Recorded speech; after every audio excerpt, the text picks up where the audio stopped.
The interesting point here is that whatever we know, whatever we acknowledge, the knowledge that we have of anything,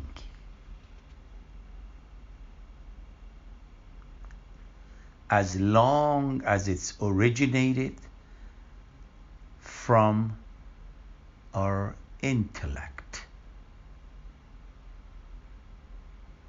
it is traceable back to its origin, which is the intellect.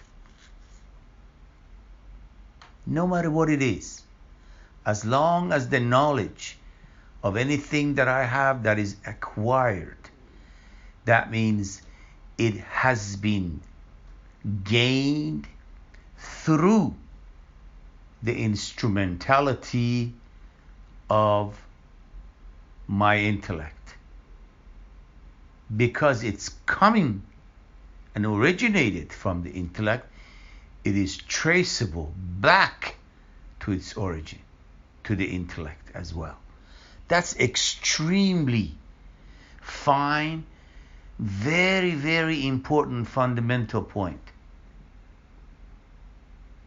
This really clarifies many things if you thoroughly understand, comprehend the importance of it.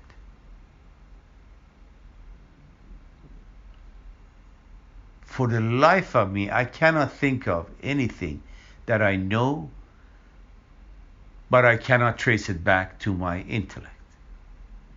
If I know because of my intellect, it is traceable back to the intellect. Now, the interesting case is when you know,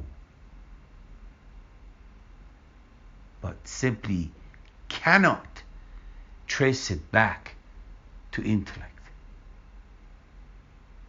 So that piece of knowledge that is not traceable back to the intellect, it must have a different origin,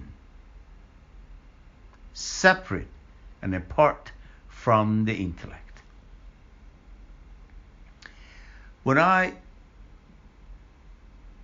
And what happens is that the mechanics of it, if you can call that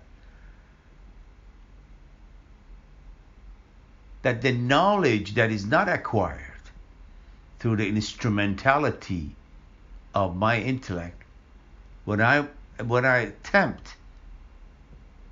try to trace it back to its origin, instead of being able to take it all the way back to the intellect, instead, what happens is that there is a void that I cannot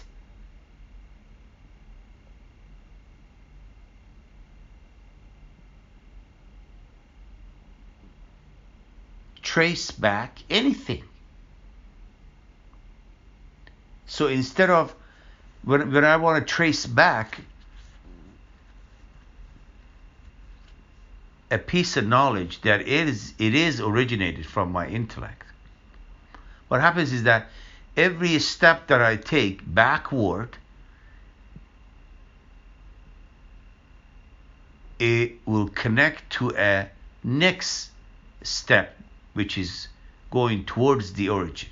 So eventually I go through a series of steps, that's what we call tracing back, which would eventually reach the origin, which is the intellect.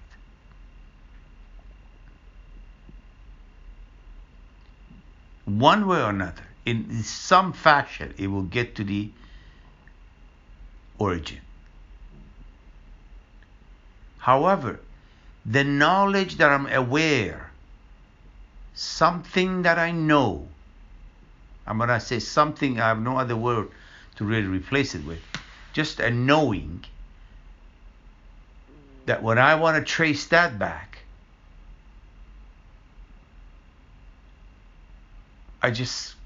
I'm just unable to do that. There is nothing to trace back. There are no connecting steps taking me back to the origin. The second I attempt to take the first step backward, I find myself in a void. Void in a meaning that there are no steps to be taken in order to trace back that knowing, that I know. And that is fascinating. What happens?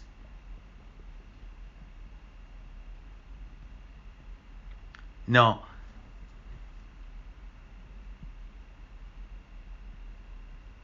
what we also have to look at is that when I cannot and I'm unable to trace back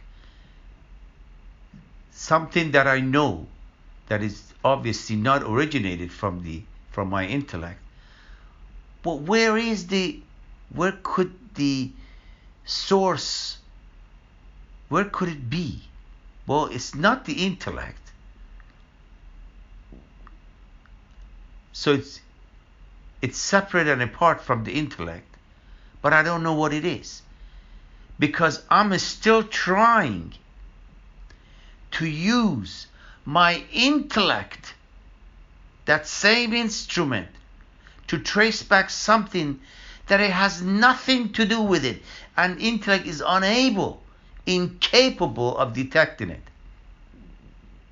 Hence, it's not originated from the intellect, cannot be traced back to the intellect. Intellect cannot detect it because it's not from it. It's not from that system. It's separate and independent of that system. So it cannot have any relationship with it.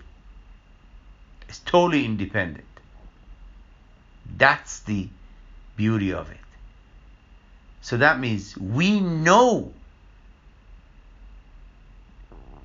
there is another reality, but we just cannot define it using our old instrument. It's impossible, because it has no relationship whatsoever with the reality that is detectable and originated from our intellect. That's a fantastic point.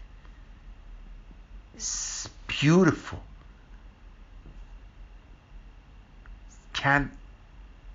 Just can't stop looking at it. Fantastic. So there is no way to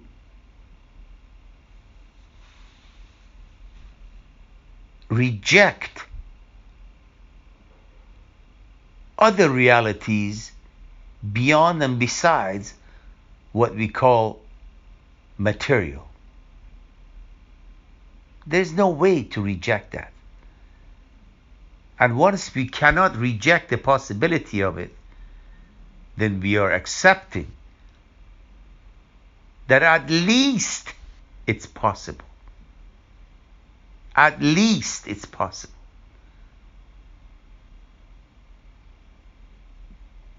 And because of that possibility, we allow ourselves to discover,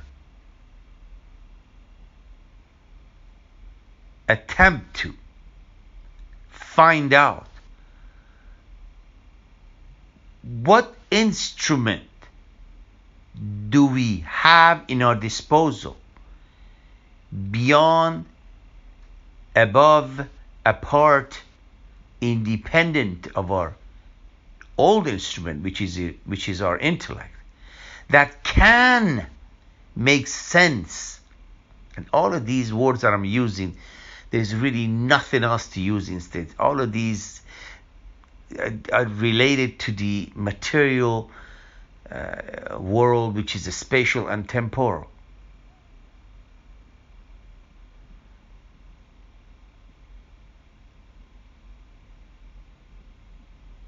This all of these vocabulary that we use is all about and limited to things, material things, no matter what their state or phase is.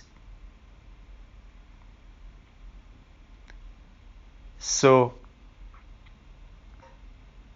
after accepting at least the possibility of other realities besides the one that we call material reality,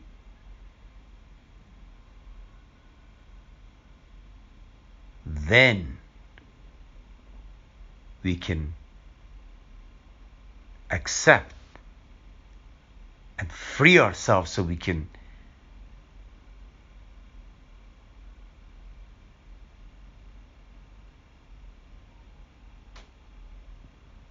attempt to discover what it is. Now, obviously, we cannot define or describe it, because anything that is defined and described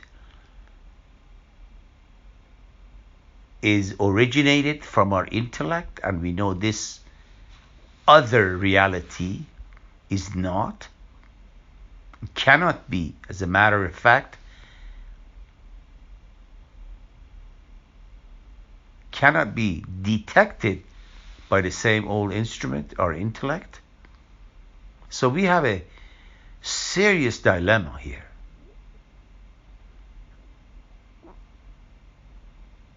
We basically, if we not allow ourselves, free ourselves from the limitations of our intellect, then we are stuck between a rock and a hard place. No way out. So first we have to accept where we're at, if we are going to stick with our intellect. Then the only way to release ourselves from this spot, which really has no way out, is to what? Is to let go, because that's the intellect is creating that spot that we are stuck in. So by